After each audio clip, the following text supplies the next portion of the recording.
इसका chapter first electrostatic charges. ठीक है, इलेक्ट्रोस्टैटिक चार्जेस समझने के लिए पहले हमें बेसिक प्रॉपर्टी समझनी पड़ेगी। चार्जेस क्या होते हैं और इलेक्ट्रिसिटी क्या होती है, इसको समझने के लिए पहले हम चलो स्टार्ट करते हैं। इलेक्ट्रिसिटी में एक चार्जेस, ये चार्जेस को पहले हमको समझना पड़ेगा चार्जेस होते क्या हैं और ये प्रॉपर्टी इनकी आई कहां से है। ठीक है, और चार्जेस होते किस में है। तो हमको पता है कि हमारे नेचर में दो टाइप की चीजें होती हैं, एक होता है मैटर और एक होता है रेडिएशन। मैटर और रेडिएशन। मैटर में क्या क्या चीजें होती हैं, मैटर में आपको पता है मैटर में मास होगा, वॉल्यूम होगा, शेप होता है। रेडिएशन में क्या होते हैं, रेडिएशन में वेव होते हैं और ये एनर्जी कैरी करते हैं, एनर्जी कैरी मैटर भी करता है। ठीक है, तो हमको ये समझना है कि चार्जेस होते क्या हैं। जब तक हम चार्जेस नहीं समझेंगे तो हमको इलेक्ट्रिसिटी पूरी नहीं समझ में आएगी, पूरी बुक में यही है। ठीक है, तो इसको समझने के लिए पहले हमको समझना पड़ेगा, देखो हमारे पास पूरे नेचर में 4 टाइप्स के फोर्सेस होते हैं। बेसिकली 4 टाइप के ही फोर्सेस होते हैं, हम आपको बताते हैं। एक होता है ग्रेविटेशनल फोर्स, नल फोर्स,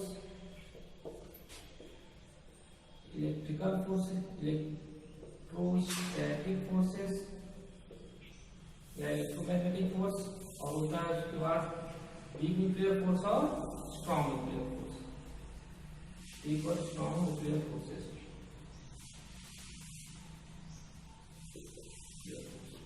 ठीक है, तो कोई भी मैटर के अंदर मास होता है, मास ही मेन रूट कॉज होता है फोर्स, ग्रेविटेशनल फोर्स के लिए। आप लोगों को अच्छे से पता होगा, नहीं पता तो हम बता रहे हैं। मैटर में रूट कॉज ग्रेविटेशनल फोर्स लगाने के लिए मेन कौन है, मास। अगर अर्थ के पास मास है, वो अगर हम इसको छोड़ेंगे ये नीचे चला जाएगा। क्यों ये नीचे चला जाएगा, अर्थ क्यों इसको खींच लेती है, क्योंकि उसके पास क्या है, मास। ठीक है, वैसे ही जितने भी मैटर होते हैं वो फोर्सेस लगाते हैं। ये मैटर फोर्स लगाता है, ठीक है, सन फोर्स लगाता है, अर्थ के ऊपर गैलेक्सी फोर्स लगाती हैं एक दूसरे के ऊपर, और ये स्टेबिलिटी हमारी पूरी यूनिवर्स में बनी रहती है। ओके, तो हमको ये समझना है कि मैटर फोर्स लगा सकता है, उसमें फोर्स कौन सा फोर्स, ग्रेविटेशनल फोर्स, उसके रीजन कौन है, मास। वैसे ही मैटर एक और फोर्स लगा सकता है जिसको हम लोग जानते हैं इलेक्ट्रोस्टैटिक फोर्सेस है, इलेक्ट्रोमैग्नेटिक फोर्सेस। लेकिन ये मैटर की कौन सी प्रॉपर्टी है, मैटर के पास मास है तो वो ग्रेविटेशनल फोर्स लगा लेता है। वैसे ही मैटर के पास ऐसी कौन सी प्रॉपर्टी है जिसके कारण वो इलेक्ट्रोस्टैटिक फोर्सेस लगाता है। तो मैटर के पास एक प्रॉपर्टी होती है जिसको हम लोग जानते हैं चार्ज। क्या, चार्ज। चार्ज क्या होते हैं, अभी चार्ज के बारे में पढ़ना है। ठीक है, चार्ज में जो हमारा ये चैप्टर है इलेक्ट्रोस्टैटिक चार्जेस, इसमें जब चार्ज रुका रहेगा उसकी एक प्रॉपर्टी रहेगी, उसको हमको समझना पड़ेगा। जब चार्ज मूविंग रहेगा उसकी एक प्रॉपर्टी रहेगी। जब चार्ज रुके रहते हैं तो उसकी डिफरेंट प्रॉपर्टीज रहती है, जिसको हम लोग इलेक्ट्रोस्टैटिक में पढ़ते हैं। इलेक्ट्रोस्टैटिक में क्या पढ़ेंगे कि जब चार्जेस हमारे नॉन मूविंग रहेंगे, क्या रहेंगे, नॉन मूविंग, तो हम लोग जिस ब्रांच में इसको पढ़ते हैं होता है इलेक्ट्रोस्टैटिक्स। ठीक है, वैसे ही जब चार्जेस मूविंग रहते हैं तो उसके अलग इफेक्ट आते हैं, जैसे electricity, electromagnetic effect, induction effect और हीटिंग इफेक्ट। ठीक है, हीटिंग इफेक्ट वो सब चीजें हम लोग आगे पढ़ेंगे। ठीक है, पहले हमको ये समझना है जैसे मैटर में, बात समझना ध्यान से, मैटर में मास है तो ग्रेविटेशनल फोर्स लगाता है, वैसे ही मैटर के अंदर चार्ज है वो इलेक्ट्रोस्टैटिक फोर्सेस लगाते हैं। ये दोनों फोर्सेस जो होते हैं वो हमारे होते हैं माइक्रोस्कोपिक, जो हमको दिखाई देते हैं, ये लॉन्ग रेंज फोर्स होते हैं।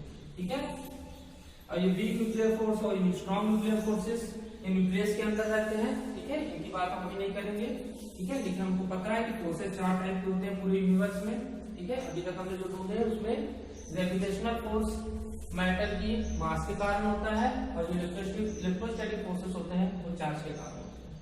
अब ये चार्ज क्या होता है, मैटर के अंदर होता है नहीं होता है।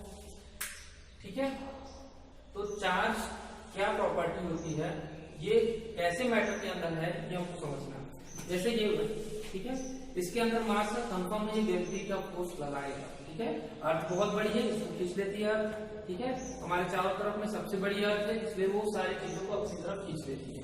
ठीक है, इसके अंदर कौन सी प्रॉपर्टी है, मास है तो ग्रेविटेशनल फोर्स लगाता है। इसी के अंदर एक और प्रॉपर्टी है, अगर हम इसको रब करेंगे, रब करने के बाद देखेंगे कि पेपर को अपनी क्या कर लेता है, अट्रैक्ट कर लेता है इसको। उसके ऊपर फोर्स लगाता है। तो जब हम इसको रब करते हैं, अभी किया बचपन में किया, अगर हम इसको रब करेंगे, रब करने के बाद ये क्या करता है, ये पेपर को अपनी तरफ अट्रैक्ट कर लेता है, ये फोर्स लगाने लगता है। कुछ देर बाद नहीं लगाता है, जब हम इसको रब कर लेते हैं ये लगाने लगता है। ये प्रॉपर्टी इसके अंदर कैसे आ गई, ये मैटर की प्रॉपर्टी है। और जब हम इसको रब कर लेते हैं, रब करने के बाद इसको किसी भी पेपर के ऊपर लगाते हैं, उसको अट्रैक्ट करने लगता है, हम बोलते हैं कि चार्ज हो गया। क्या हो गया, ये चार्ज हो गया। ठीक है, इतनी बात आपको समझ में आ गई कि हमको क्या बातें करनी है। ठीक है, ये चार्ज कब हो जाता है, जब हम ये फोर्स लगाता है, जब ये फ्रिक्शन, जब ओके मैटर। उसी तरह से हमारे नेचर में एक और चीज होती है, रेडिएशन। क्या होती है, रेडिएशन। रेडिएशन भी फोर्स लगा सकते हैं, ये भी एनर्जी कैरी करते हैं। मैटर और रेडिएशन हम एक दूसरे में क्या कर सकते हैं, कन्वर्ट कर सकते हैं, वो भी हम लोग आगे पढ़ेंगे। हमको भी नहीं रेडिएशन भी नहीं पढ़ना है, हमको जो मेन पढ़ना है वो पढ़ना है मैटर के बारे में। मैटर में मास है तो ग्रेविटेशनल फोर्स लगाता है। मैटर के अंदर कोई ऐसी प्रॉपर्टी है जिसके कारण ये इलेक्ट्रोस्टैटिक फोर्स लगाते हैं। अब आप बताओ कि मैटर के अंदर ये प्रॉपर्टी कैसी है। जैसे आप समझो, अगर मैंने इसके ऊपर ऐसे इंक से ऐसे लिख दिया, ठीक है, अभी इसको छोड़ देंगे, ये चला जाएगा नीचे। वैसे जब हमने इसके साथ इसको रब किया, ये वाली प्रॉपर्टी जो इंक है ये नीचे नहीं जा रही। क्यों नहीं जा रहा है, अभी बाहर आएगा, इंक कैसे करेंगे, नीचे चला जाएगा। यहाँ पर अब ये नहीं जा रहा है, क्यों नहीं जा रहा है, इसका मतलब ये है कि ये बोर्ड और ये इंक के बीच में क्या है, कोई ना कोई फोर्स है, जिसके कारण ये क्या है, नीचे नहीं जा रहा है। ग्रेविटी का फोर्स भी है, उसके अलावा एक और फोर्स है जो बोर्ड और ये इंक को क्या किया है, क्लीन करके रखा है, जिसको हम लोग बोलते हैं इलेक्ट्रोस्टैटिक क्लीन। ठीक है, ये भी इलेक्ट्रिसिटी है। आपको बाद में समझ में आ गया सब कहानी क्या हो रही है। ठीक है, तो मतलब नेचर में दो टाइप के फोर्सेस होते हैं, एक होता है ग्रेविटेशनल फोर्स, एक होता है इलेक्ट्रोस्टैटिक फोर्स। ये बात उनके समझ में आ गई। ठीक है, ये जो नेमिंग थी पॉजिटिव और नेगेटिव चार्जेस की, ये किसने दिया, बेंजामिन फ्रैंकलिन ने। दो टाइप के चार्जेस थे, उनके नेमिंग हमने पॉजिटिव नेगेटिव चार्जेस कर दिए। ठीक है, अब किसी भी बॉडी को हम चार्ज करने का हमने अपने आप को एक प्रोसेस बता दिया, रबिंग। वैसे प्रोसेस बहुत सारे हैं, ठीक है, वो आगे हम लोग पढ़ेंगे। बहुत सारे प्रोसेस हैं, जैसे किसी भी बॉडी को लोग चार्ज कर सकते हैं। अभी हम लोग बस एक ही प्रोसेस पढ़ेंगे, कौन सा, रबिंग। रबिंग करेंगे कोई बॉडी चार्ज हो जाएगी। ठीक है, एक चीज और हम लोग इसमें समझने की कोशिश करेंगे। ठीक है, अब बात ये हो गई कि सर ठीक है, दो टाइप के चार्ज हो गए, कहानी हम आपकी समझ गए। अब ये बताओ, इसको हमने रब किया, ये भी चार्ज हो गया, ये ग्लास, ये प्लास्टिक, कौन सा पॉजिटिव कौन सा नेगेटिव।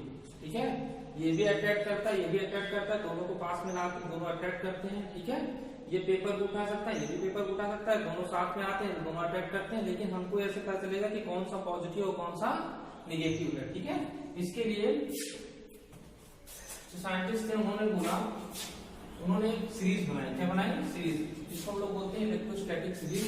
इसमें सबसे ऊपर उन्होंने बहुत सारे मटेरियल लिखे, सबसे ऊपर उन्होंने लिखा ग्लास और सबसे लास्ट में लिखा उन्होंने प्लास्टिक।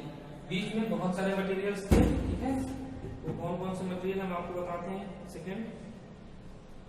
उसके भी नीचे है हमारे पास प्लानर है, वुड है, सिल्क है।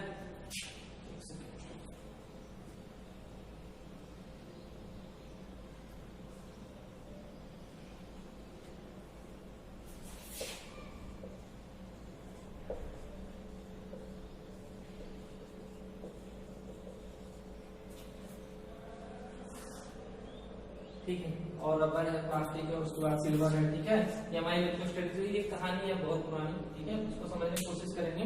हमने ये माना कि ग्लास, जैसे हमने अगर ये मानो हमारा कपड़ा है, ठीक है, ये ग्लास है। ध्यान समझना, ये कैसे पता करेंगे कौन सा पॉजिटिव चार्ज है कौन सा निगेटिव चार्ज है। जैसे ये ग्लास है, इसको हमने रब किया, रब करने के बाद ये चार्ज हो गया। ग्लास को रब करने के बाद हमने ये माना ये पॉजिटिव होगा और ये पॉजिटिव हो गया, तो ये वाला ये कपड़ा क्या हो जाएगा, नेगेटिव चार्ज। ये पॉजिटिव, ये नेगेटिव। वैसे ही जब हम प्लास्टिक को रब करेंगे तो प्लास्टिक क्या बन जाएगा, नेगेटिव। ये क्या बन जाएगा, पॉजिटिव। सिंपल सी बात है, जो ऊपर रहेगा वो पॉजिटिव। ग्लास को ले लो और सिल्क को ले लो। ठीक है, दोनों में रबिंग करेंगे, ग्लास क्या बनेगा, पॉजिटिव, सिल्क क्या बनेगा, नेगेटिव। पैनल ले लिया, मेटल ले लिया, ये पॉजिटिव बनेगा और ये नेगेटिव बनेगा। सेम वही चीज रहेगी। तो सबसे ऊपर ग्लास है, नीचे क्या है, प्लास्टिक, ये पॉजिटिव रहेगा और ये नेगेटिव रहेगा। ये बात समझना, ये बना दिया गया। ठीक है, इसकी और कहानी है, ठीक है, उसको हम आगे से समझेंगे। इसके बाद हमको ये पता चल बहुत इंपॉर्टेंट ये पता करना है कि कोई भी पार्टिकल चार्ज है ये कैसे पता करेंगे। जैसे ये चार्ज है, ये फोर्स लगा सकता है, लेकिन हमारे पास एक कुछ तरीका होना चाहिए। उसके लिए हमारे पास एक इंस्ट्रूमेंट है जिसको हम लोग बोलते हैं इलेक्ट्रोस्कोप। ठीक है, उससे हम लोग ये पता करेंगे कि कोई भी पार्टिकल चार्ज है कि नहीं है। ठीक है,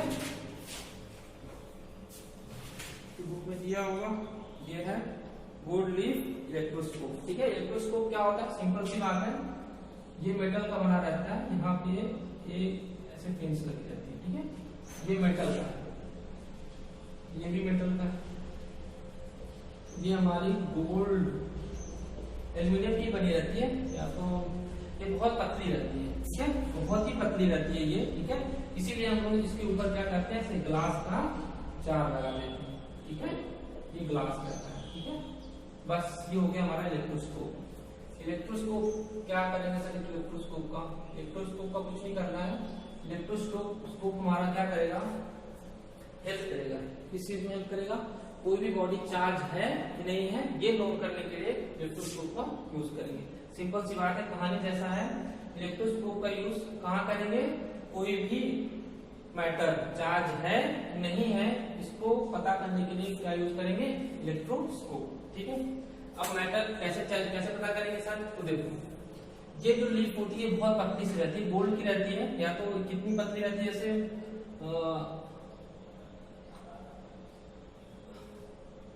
मिठाई है, मिठाई के ऊपर जो एक पेपर लगा रहता है उतनी पतली रहती है। ठीक है, ये बहुत पतली रहती है, इसलिए हम लोग ग्लास लगा देते हैं, जिससे क्या होता है, ये हवा से कुछ ना हो इसमें। ठीक है, अब क्या करते हैं हम लोग, कोई भी अगर हमको पता करना है, मान लो कोई चार्ज पार्टिकल है। ठीक है, मान लो ये चार्ज है।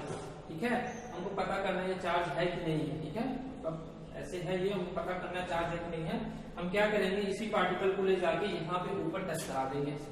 ठीक है, टच कराने से क्या होगा, टच कराने के बाद मान लो ये पॉजिटिव चार्ज का ग्लास है, पॉजिटिव चार्ज में ये चार्ज यहाँ पे फ्लो करने के ये पॉजिटिव हो जाएगा, ये भी क्या हो जाएगा, पॉजिटिव। तो आपको पता है पॉजिटिव क्या करेंगे, रिपेल करेंगे, लीफ हमारी क्या हो जाएंगी, दूर दूर हो जाएंगी। तो आपको क्या पता चल जाएगा कि सर ये तो बॉडी चार्ज है। अब मान लो सर ठीक है, ये पता कर लेंगे ये चार्ज है। अब ये कैसे पता करेंगे कि ये पॉजिटिव चार्ज है नेगेटिव चार्ज है। ठीक है, चलो हमारे ग्लास का हमको पता था कि ये पॉजिटिव चार्ज है। ठीक है, इसके बाद अगर हम प्लास्टिक चार्ज करके ले जाएंगे, इसके पास ले जाएंगे। ठीक है, तो क्या होगा, ये लीफ माइनस चार्ज होगा तो लीफ पास पास है। ठीक है, तो पता चल जाएगा कि ये पहले वाला पॉजिटिव था, बाद वाला क्या है नेगेटिव या डिफरेंट हो जाता है। ठीक है, ये कहानी है, हिस्ट्री है, इसमें और कुछ नहीं है। ठीक है, इलेक्ट्रोस्कोप ये पता होना चाहिए, इलेक्ट्रोस्कोप किस लिए यूज करते हैं, कोई भी बॉडी चार्ज है कि नहीं है चार्ज, ये पता करने के लिए। ठीक है, ये मेटल रहता है, ये लीफ का रहता है, और इसमें और कोई कहानी नहीं है। ठीक है, उसके बाद हमको मेन ये समझना है कि इलेक्ट्रोस्कोप के बाद कहानी ऐसी हुई कि इलेक्ट्रॉन थ्योरी, क्या पढ़ना है हमको, इलेक्ट्रॉन थ्योरी क्या होती है, इलेक्ट्रॉन थ्योरी चार्जेस के बारे में ही है। ठीक है, ये और अच्छे से क्लियर कर देगा कि चार्जेस क्या होते हैं। अभी तो हमने बस पता किया है कि हाँ सर ऐसा ऐसा होता है, इसलिए चार्ज होता होगा, कोई फोर्स होता है। ठीक है, इसको थोड़ा सा समझना है कि देखो हमको ये पता कर, देखो पहले हमको ये पता करना है कि चार्जेस जो होते हैं वो हमारे लाइफ में कैसे दिखते हैं। देखो मान लो हमारे पास ये चार्ज, ये बॉडी चार्ज है, ये बॉडी चार्ज है, दोनों को हमने चार्ज करके लाया, दोनों चार्ज करके लाते हैं, अगर दोनों को पास में लाते हैं हम देखते हैं कि इसके अंदर क्या होता है, स्पार्क होता है। स्पार्किंग आपने घर में भी देखा होगा। ठीक है, कोई स्पार्किंग क्या, ये बात समझना है। तो अभी हमने आपको बताया चार्जेस के बारे में। ठीक है, कुछ कहानी और हम लोग इसमें समझेंगे कि चार्ज, हमने अब ये सीख लिया कि हम ये कैसे पता करेंगे कि पॉजिटिव चार्ज कौन सा है और नेगेटिव चार्ज कौन सा है। इलेक्ट्रोस्टैटिक सीरीज से कोई भी पार्टिकल चार्ज है कि नहीं है ये कैसे पता करेंगे, इलेक्ट्रोस्कोप से। ठीक है, ये कहानी समझ में आ गई। उसके बाद हमने आपको बताया कहानी की स्पार्किंग के बारे में। स्पार्किंग क्या होता है, स्पार्किंग होता है कि जब दो चार्ज, एक पॉजिटिव चार्ज और एक नेगेटिव चार्ज पास में लाते हैं, हम देखते हैं उसके अंदर क्या होता है, स्पार्क होता है। वो स्पार्क कैसा है ये देखने के लिए जब फ्रैंकलिन ने देखा कि ये स्पार्किंग हो रहा है, तो उसके दिमाग में आया कि ये वाला स्पार्क कहीं यही वही वाला स्पार्क तो नहीं है जो बाथरूम में होता है। ठीक है, तो बोले सर वो वाला तो नहीं होता होगा, तो भगवान कराते हैं ना, ऐसा नहीं है। तो जो साइंटिस्ट है उन्होंने देखा कि हमें एक पॉजिटिव चार्ज है, ये छोटा मोटा मतलब ये नहीं कि थोड़ी देर रब करो, नहीं, मतलब हम इसको बहुत देर तक रब करते हैं, बहुत सारा चार्ज इसके अंदर आ जाता है, बहुत सारा चार्ज इसके अंदर रह जाता है। जब हम इसको ले जाते हैं और थोड़ी दूर पे ही रखते हैं तो हम क्या देखते हैं कि इसके अंदर क्या जाता है, स्पार्क होता है। वही वाला स्पार्क हम लोग कहाँ पे देखते हैं, क्लाउड्स में, ठीक है, वही वाला स्पार्क हम लोग कहाँ पे देखते हैं, क्लाउड्स में। और वो ये बात प्रूव भी करनी पड़ेगी, है ना, कि सर हम ऐसे कैसे मान रहे हैं, आप प्रूव कर रहे वाला चार्ज वही वाला चार्ज जो भी है ना। इसको प्रूव करने के लिए एक उन्होंने एक्सपेरिमेंट किया था, ठीक है, जो एक्सपेरिमेंट था बोलते हैं काइट एंड क्लाउड एक्सपेरिमेंट। ये क्या है सर, उन्होंने क्या पतंग उड़ाया, ठीक है, बोले पतंग उड़ाया, पतंग में क्या किया उन्होंने, एक लोहे का क्या किया, टुकड़ा बांध दिया, ठीक है, तो लोहे टुकड़े से बांध दिया, तो उसमें से कंडक्टर की थ्योरी आ गई, तो उसमें कौन कंडक्टर होता है, नॉन कंडक्टर होता है। तो जब उन्होंने पतंग को ऊपर ले गए बादलों के पास, तो सोचे कि बादलों के पास करंट रहेगा तो वहां से अगर शॉक लग एक सेकंड और सबसे बड़ी चीज है कि कैसे पता चलेगा कि ये जो शॉक लगता है, ठीक है, स्पार्किंग होती है, स्पार्किंग वही वाला स्पार्क है कि दूसरा स्पार्क है। तो हमको पता था कि स्पार्क जब भी हम लोग टच करते हैं स्पार्क को तो क्या होता है, हमको शॉक लगता है, ठीक है। उन्होंने बोला कि अगर हम पतंग उड़ाएंगे, ठीक है, पतंग उड़ा के बादलों के पास ले जाएंगे, अगर हमको शॉक लगेगा, ठीक है, शॉक कैसे लगेगा, तो वहां से क्या है, डोरी से क्या है, अगर करंट आएगा हमको शॉक लगेगा तो हम जान जाएंगे कि वही वाला, वो भी चमक जो चमक वहां पे थी वही चमक यहाँ पे भी स्पार्किंग में भी हमको दिख रही है, ठीक है। उनको शॉक ऑफ नहीं लगता, वो पसंद जाते कि नहीं बात तो वही थी। तो क्या किए कि एक दो दिन ट्राई किए, उसके बाद क्या हुआ, अब क्या उनकी भाग्य अच्छा था, उनका लक अच्छा था, ठीक है, उसी दिन क्या हो गई बारिश। जिस दिन वो पतंग उड़ाए, ठीक है, पतंग उड़ाने के बाद उसमें उन्होंने क्या किया, लोहे का टुकड़ा बांध दिया, ठीक है, बहुत छोटा सा टुकड़ा, और बादलों के पास ले गया, ठीक, बादल बहुत ऊपर नहीं थे, मतलब नहीं रहते बहुत ऊपर, पतंग उड़ा सकते उतनी दूर तक, ठीक है। तो जब उन्होंने बारिश हुई, तो बारिश होने के बाद क्या हुआ, डोरी भी क्या हो गई हमारी, कंडक्टर हो गई, ठीक है, और उनको शॉक लगता है, ठीक है, और वो शॉक जो उन्होंने क्या किया था, एक्सपेरिमेंट करके पॉजिटिव और नेगेटिव चार्जेस को पास में लाने पे जो शॉक उनको लगता था, जो चमक उनको दिखती थी वही वही वाली चमक और शॉक भी लग रहा, ठीक है। तो हमने ये पता भाई ये हम बोलना स्टार्ट कर दिए कि ये वाला वही वाला कहानी है जो क्लाउड में हो रही है वही यहाँ पे भी हो रही है, ठीक है, ये आपको पता होना चाहिए, ठीक है। उसके बाद सबसे बड़ी कहानी ये बनी कि ठीक है, ये तो आपको समझ आ गया कि कहानी है, थ्योरी पता होना बहुत जरूरी है, क्योंकि इंट्रोडक्शन चल रहा है, ठीक है, परेशान नहीं होना कि सर मतलब पढ़ा नहीं रहे, लिखवा नहीं रहे ना, कहानी नहीं स्टार्ट हो रही है, सब आएगा, न्यूमेरिकल्स में आएंगे, सब कहानी आएगी, पहले बातों को समझो कि सब कहानी आई कहाँ से, हम लोग स्टार्ट कैसे किए, ठीक है। तो ये बातें समझ में आ गई कि भाई बेंजामिन फ्रैंकलिन का ये एक्सपेरिमेंट है, ठीक है, और ये कॉस्मिक कितनी बार आपको हमको लगता है समझ में आ गया होगा, मैं फिर से बता दे रहा हूँ क्या क्या कहानी हमने बताई, ठीक है।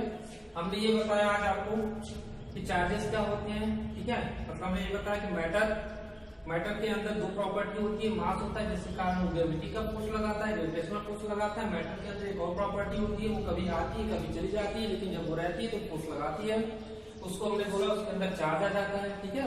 चार्ज कितने टाइप के होते हैं, दो टाइप के होते हैं, उसकी नेमिंग हमने पॉजिटिव नेगेटिव की, ये भी हमने पता कर लिया, और हम ये भी पता कर सकते हैं इलेक्ट्रोस्कोप से कि वो कोई भी पार्टिकल चार्ज है कि नहीं है। उसके बाद हमने आपको बताया कि क्लाउड्स में, और जो हमने यहाँ पे ये जो चार्ज की कहानी थी, जो यहाँ पे शॉक लगता था, ठीक है, दो चार्ज को पास मिलाते थे, हमको भी एक चमक दिखती थी, दोनों चार्ज को पास मिलाते हैं हम देखते थे कोई ऐसी चीज जाती थी और एक स्पार्क होता था, वो स्पार्किंग, ठीक है, और क्लाउड से जो स्पार्क होता था वो दोनों क्या था, सेम था। इतनी कहानी होने के बाद हम लोग चले गए कहाँ पे, इलेक्ट्रॉन थ्योरी। इलेक्ट्रॉन थ्योरी हमारी क्या बताती है, इसको बहुत ध्यान से समझेंगे, कहानी यहाँ से बहुत इंपॉर्टेंट है, ठीक है। इलेक्ट्रॉन थ्योरी में क्या हमने पता किया कि देखिए सबसे पहले हमने क्या किया, ये मेटल है, ये चार्ज नहीं है, इसको हमने तोड़ना स्टार्ट किया, इसको तोड़ के हमने क्या किया, इसके मॉलिक्यूल्स के ले गए, ठीक है। मॉलिक्यूल्स को भी देखा, वो भी क्या था, वो भी चार्ज नहीं था, मतलब हम ये पता करना चाहते कि आखिर चार्ज है कहाँ पे इसमें, ठीक है। इसको तोड़ के क्या किया, मॉलिक्यूल्स में ले गए, मॉलिक्यूल्स में भी कोई चार्ज हमको नहीं दिखा। मॉलिक्यूल्स के बाद हमने देखा कि कोई एक एटम पता है आप लोगों को, एटम जैसे रहता है, न्यूक्लियस रहता है, बीच में क्या रहता है, न्यूट्रॉन रहते हैं, प्रोटॉन रहते हैं, चारों तरफ क्या रहता है, इलेक्ट्रॉन घूमते रहते हैं, ये एटम रहता है। एटम में भी हमने देखा कि इसके अंदर भी कोई चार्ज नहीं था, चार्ज का मतलब कि कोई चार्ज की प्रॉपर्टी नहीं दिखा रहा था ये एटम, हमने बोला इसके अंदर कहाँ चार्ज है, फिर हमने उसको भी तोड़ा। आपको पता है हमने एक्सपेरिमेंट किया, रदरफोर्ड के एक्सपेरिमेंट में हमने पता किया था, और 11th क्लास में पढ़े थे, उसमें क्या था, इलेक्ट्रॉन्स थे। हमने बोला इलेक्ट्रॉन्स जो नेगेटिव चार्ज होते हैं, जो प्रोटॉन्स रहते हैं वो पॉजिटिव चार्ज होते हैं। ये कहानी हमने कैसे पता की, वो कैथोड रे वाले एक्सपेरिमेंट से, ठीक है, चार्ज और उसकी कहानी। तो हमने ये बोला कि जो इलेक्ट्रॉन है यही हो सकता है, इलेक्ट्रॉन और प्रोटॉन। हमने बोला इलेक्ट्रॉन नेगेटिव चार्ज होते हैं, प्रोटॉन पॉजिटिव चार्जेस होते हैं। तो हमने ये पता कर लिया कि ये प्रोटॉन्स और इलेक्ट्रॉन जो पॉजिटिव चार्ज और नेगेटिव चार्ज होते हैं, ये कहानी कहाँ से आई, ठीक है। ये बात हमको समझना बहुत इंपॉर्टेंट है कि ये कहीं यही तो रीजन नहीं है ये वाले चार्जेस के, यही रीजन है। अब प्रोटॉन रीजन है कि इलेक्ट्रॉन रीजन है कि दोनों मिलकर रीजन है, ठीक है। तो पहले हमको ये देखते हैं कि हमको पता है कि जो भी एटम होते हैं वो क्या होते हैं हमारे, जो भी एटम होता है वो क्या होता है हमारा, न्यूट्रल। बिल्कुल, जो भी एटम होता है वो क्या होता है हमारा, न्यूट्रल होता है। तो फिर इसके अंदर चार्ज कैसे आता है, रबिंग करने के बाद ऐसी क्या चीजें हो जाती है कि चार्ज इसके अंदर आ जाता है, उसको बहुत ध्यान से समझेंगे। जब हम लोग रबिंग करते हैं, रबिंग करने से ये पूरा एटम क्या होता है, हीट हो जाता है। हीट होने से इसके अंदर आती है एनर्जी, और एनर्जी आने से ये इलेक्ट्रॉन जो है इसको छूट के चले जाते हैं बाहर फिर से। जैसे मान लो यहाँ पे एक सेकेंड, एक सर्कल में एक ही इलेक्ट्रॉन है, चलो जैसे मान लो यहाँ पे 3 प्रोटॉन है और 3 इलेक्ट्रॉन है, positive charges, 3 positive charges, 3 negative charges मिले और क्या बन गए, 0, ठीक है। अब क्या हुआ, जब हमने इसको हीट किया, हीट करने का मतलब हमने जब रबिंग किया, अभी तो रबिंग करके हमने चार्ज करना सीखा है। रबिंग करने से क्या, ये इलेक्ट्रॉन चला गया बाहर। अब जब ये इलेक्ट्रॉन चला गया बाहर, यहाँ पे बचे कितने, 3 पॉजिटिव और 2 नेगेटिव चार्जेस। अब 3 पॉजिटिव चार्जेस और 2 नेगेटिव चार्जेस, तो समझो 3 पॉजिटिव 2 नेगेटिव, 2 पॉजिटिव 2 नेगेटिव तो कैंसिल, यहाँ पे बचेगा क्या, 1 पॉजिटिव चार्ज। तो हम बोल देते हैं कि ये कैसा चार्ज हो गया हमारा, पॉजिटिव चार्ज हो गया। सर इलेक्ट्रॉन को बाहर ले जा रहा है। अब इसमें हम लोग 2 कहानी कर सकते हैं कि मान लो हमारे पास एक मैटर है, आप बोल रहे हो सर किसके पास मान लो 5 प्रोटॉन है पॉजिटिव वाले, मतलब 5 पॉजिटिव चार्ज और 5 नेगेटिव चार्ज है, ठीक है सर, मतलब 5 पॉजिटिव चार्ज है 5 नेगेटिव चार्ज है, हम मान लें। तो पॉजिटिव क्यों भी निकाल दो, मतलब अभी तो हमने क्या किया कि एक पॉजिटिव निकाल दो। इसको चार्ज कैसे कर सकते हैं, पहले बात समझो, इसको चार्ज हम कैसे बोल सकते हैं, अभी तो न्यूट्रल है और पॉजिटिव चार्ज भी रखे हुए हैं, नेगेटिव चार्ज भी रखे हुए हैं। जो चार्ज होते हैं वो न्यूक्लियस और इलेक्ट्रॉन होते हैं, न्यूक्लियस जो होता है वो पॉजिटिव चार्ज होता है, इलेक्ट्रॉन जो होता है वो नेगेटिव चार्ज होता है, दोनों चार्ज यहाँ पे रखे हुए हैं, ये बात तो समझ में आती है। लेकिन अब हम ये कैसे पता कर लेंगे कि इसको चार्ज करना है। चार्ज करने के 2 रीजन, या तो पॉजिटिव चार्ज निकाल दो, या तो इलेक्ट्रॉन निकाल दो, या बाहर से कोई ला के दे दो पॉजिटिव। अब देखो एक कहानी हो सकती है कि पॉजिटिव चार्ज हमने एक पॉजिटिव चार्ज निकाल दिए, यहाँ पे बचेंगे कितने, 4 पॉजिटिव चार्ज और 5 नेगेटिव चार्ज।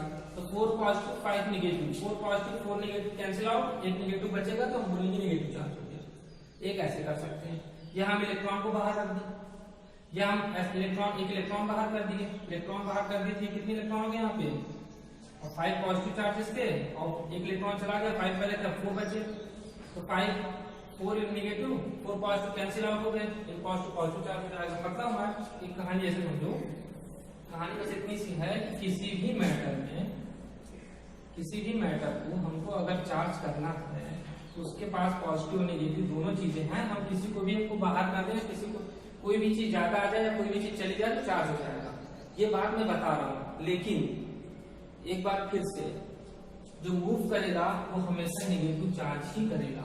मैं फिर से बता रहा हूं, किसी भी बात को समझना, किसी भी मैटर में न्यूक्लियस होते हैं जो पॉजिटिव चार्ज होते हैं, इलेक्ट्रॉन होते हैं जो नेगेटिव चार्ज होते हैं, ठीक है। किसी भी न्यूक्लियस, किसी भी मैटर में जो न्यूक्लियस होता है वो पॉजिटिव चार्ज होता है और जो इलेक्ट्रॉन होता है वो नेगेटिव चार्ज होता है। जो पॉजिटिव चार्ज होते हैं वो कभी मूव नहीं करते।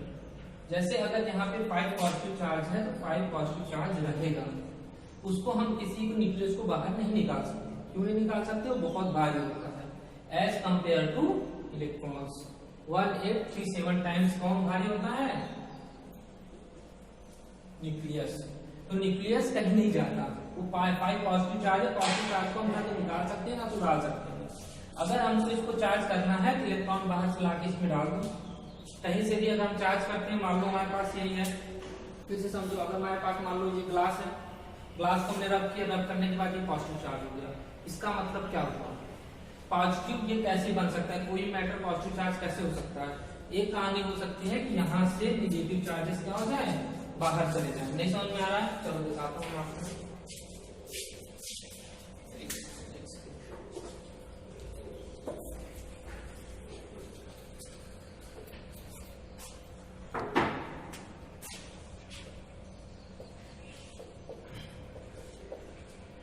जैसे समझो कि यहाँ पे एक पॉजिटिव चार्जेस है और एक नेगेटिव चार्जेस है। पॉजिटिव चार्ज का मतलब यहाँ पे न्यूक्लियस है, नेगेटिव चार्ज का मतलब इलेक्ट्रॉन्स है।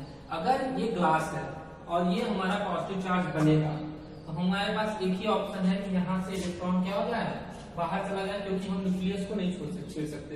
ये तो ना आया ना जाएगा। इलेक्ट्रॉन अगर बाहर चले गए, इलेक्ट्रॉन मान लो 2 इलेक्ट्रॉन बाहर चला गया, यहाँ पे कितने नेगेटिव चार्जेस बचेंगे, 6 नेगेटिव चार्जेस बनेंगे। 6 नेगेटिव 6 पॉजिटिव तो कैंसिल आउट हो जाएगा। 2 पॉजिटिव मतलब 2 पॉजिटिव का चार्ज इसके ऊपर, मतलब इसके ऊपर चार्ज आ जाएगा 2 पॉजिटिव का, 2 इलेक्ट्रॉन पॉजिटिव का। ठीक है, फिर से ये बात समझ में आ गया। वैसे ही अगर मान लो किसी मैटर को हमने क्या करना है, अभी नेगेटिव चार्ज करना है। नेगेटिव चार्ज कैसे करेंगे सर, इसको तो छू नहीं सकते क्योंकि पॉजिटिव चार्ज नेगेटिव कैसे होगा, बाहर से इलेक्ट्रॉन आ जाएगा। तो बाहर से इलेक्ट्रॉन आ जाएगा तो क्या हो जाएगा, ये नेगेटिव चार्ज बन जाएगा। मान लो एक इलेक्ट्रॉन बाहर से आए, 8 नेगेटिव, एक और आ गया तो 9 नेगेटिव चार्जेस हो जाएंगे। ठीक है, मतलब एक इलेक्ट्रॉन आ गया तो 9 नेगेटिव चार्ज हो गए। एक पॉजिटिव एक नेगेटिव कैंसिल, एक बाहर से आ गया, ठीक है, तो नेगेटिव चार्ज बन गया। मतलब समझो इलेक्ट्रॉन मतलब कोई भी मैटर है, इसको अगर हमको बनाना है क्या, पॉजिटिव चार्ज, तो इसमें से हमको इलेक्ट्रॉन निकालना पड़ेगा।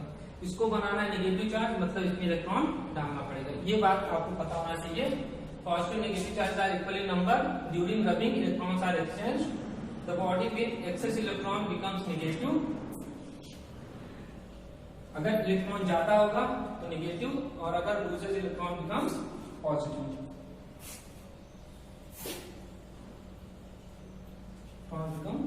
मतलब क्या कि कोई भी बॉडी है, अगर उसको हमको पॉजिटिव चार्ज करना है तो इलेक्ट्रॉन निकालना पड़ेगा, नेगेटिव चार्ज करना है इलेक्ट्रॉन डालना पड़ेगा। ये कहानी आपको पता होनी चाहिए, यही इलेक्ट्रॉन के लिए। फिर से मतलब कहीं पे भी किसी भी आपको कहानी फिर से समझ लो।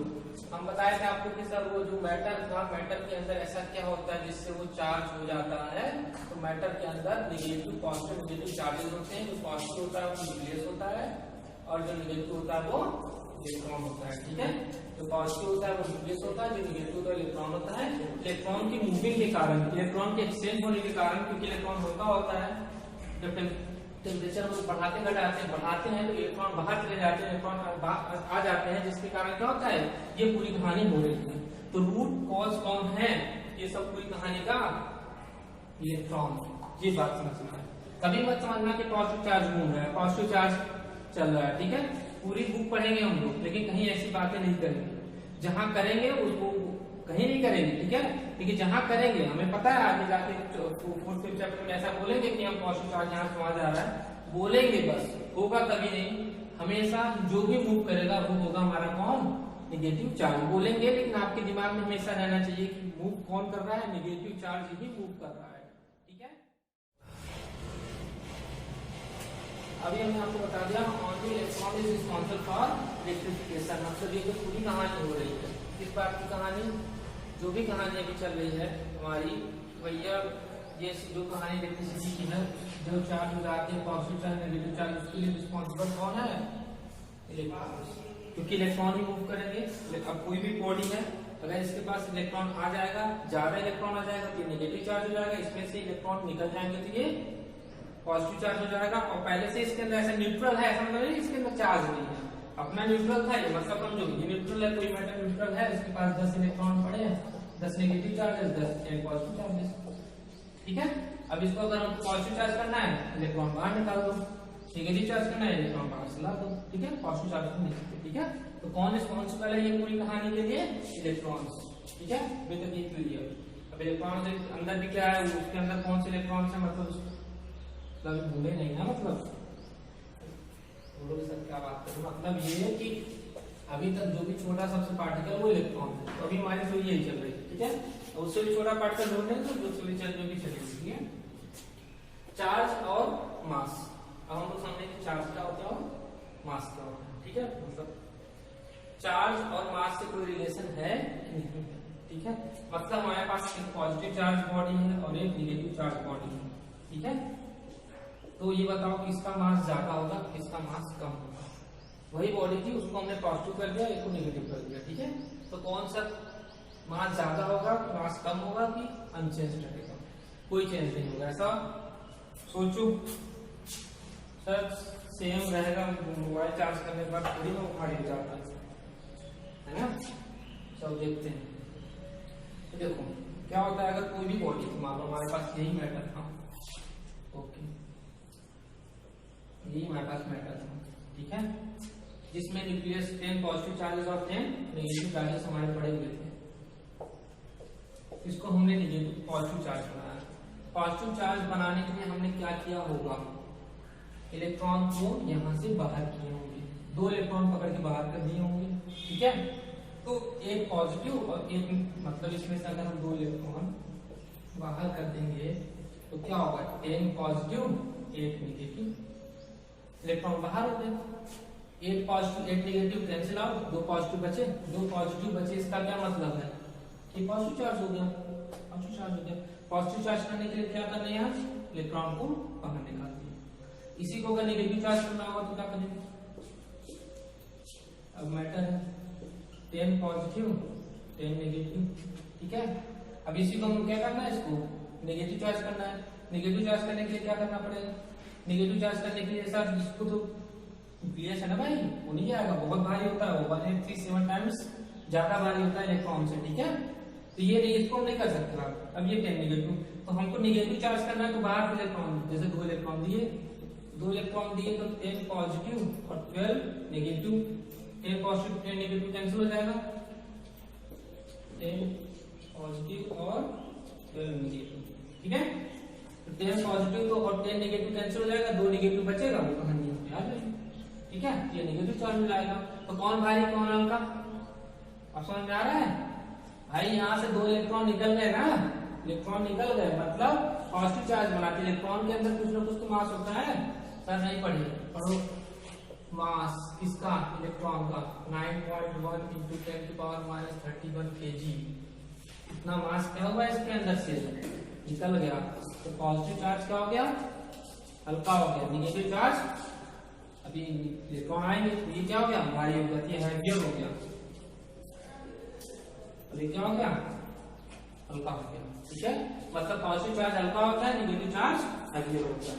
ये बात भी आपको पता होनी चाहिए। और एक चीज और, अब ये जो इलेक्ट्रॉन बाहर जाता है, इलेक्ट्रॉन आता है